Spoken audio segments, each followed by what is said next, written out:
I'm Merle Saam, talking with Otto, and I was telling Otto about a story that happened to me at Pearl Harbor.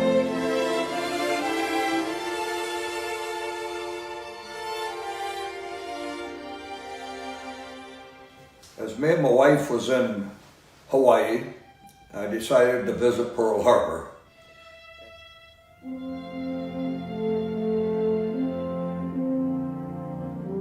As everyone knows, the roads are not plentiful over there, so we left plenty early to get there to beat the traffic. And as we're sitting in the parking lot waiting for the gate to open, a gentleman walked across the parking lot, and we rung down the window, and he introduced himself as Richard Fisk. And as the years went by, I noticed that he was the commentator on a lot of the Pearl Harbor episodes. My name is Richard Fisk. I was a young Marine bugler aboard the USS West Virginia, the part of the Marine detachment. I was very old. I was 19, and I'd been aboard ship for about a year and a half. I joined the Marine Corps when I was 17 in February the 5th, 1940. And he was a Pearl Harbor survivor. He started to tell me this story, and then he said, well, why don't I put you two in the park? I have two scrapbooks from World War II that I would like to share with you. So I said I would like that very much, being a veteran myself. So as we went to the park, he brought out his scrapbooks, and we shared them all the way through from Iwo Jima to Pearl Harbor, the flag raisings on Iwo Jima. It was probably the best I've ever seen. But I would like to tell his story. He's passed now. Pearl Harbor got attacked. So after he realized the whole ship was in flames and that, he jumped off of the top deck into the water. Then he started to swim towards shore. So he would go underwater because if the water was on fire with all of the fuel, he couldn't come up. He had to wait until he swum under the water, and when he looked up, if it was dark, he'd come up and get his some air and get his bearings on which way to swim to shore. But if as they looked up, if they could see light, that meant it was on fire, so he couldn't come up. So he made it to shore and he survived. A week later, all the Marines at Pearl Harbor was on ships heading for the South Pacific. And Iwo Jima, that was one of the bad battles in the South Pacific. Many of them never made it beyond the beach, which in this case, the enemy at that time, the Japanese, had all of the machine guns and mortars and that. They already had them pre-sighted for the beach. So he told the story to me that they laid there on that beach, could not move or you were shot.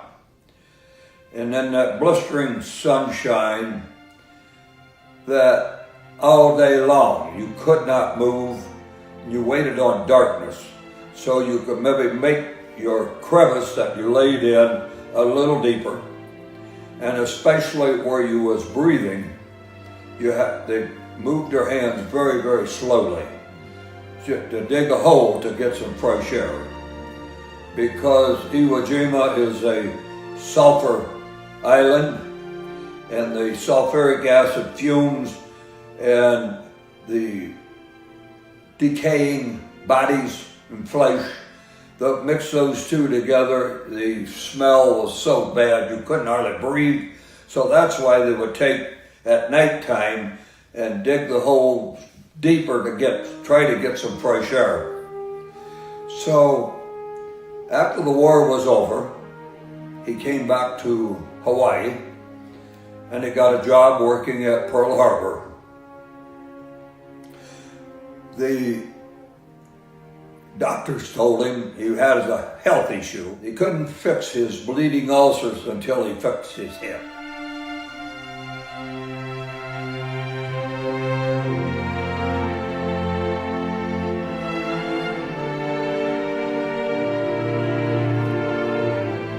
And he was that bad. Well, he went on and stayed. One day, they came to all of the Pearl Harbor survivors that worked as volunteers and so forth.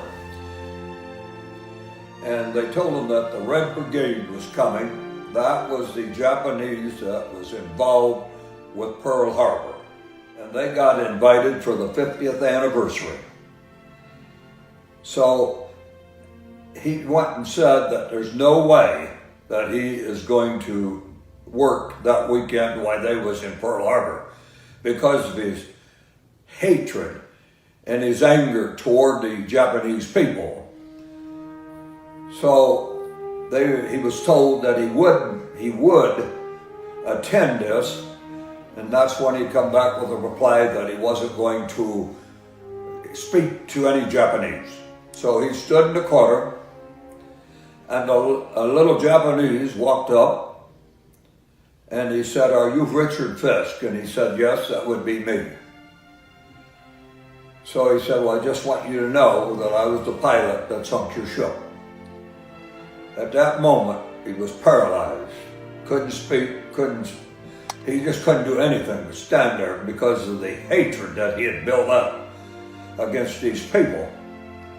And so a little time went by with no word spoken. The Japanese pilot looked at him and he said, "Mr. Fisk, I want to tell you one thing." He said, "I was 19 years old serving my country, the same as you were serving yours." He said at that point, a calm come over him, a peace that he hasn't for so many years has not experienced. And he said at that moment, the hatred and the anger started to flow from his body.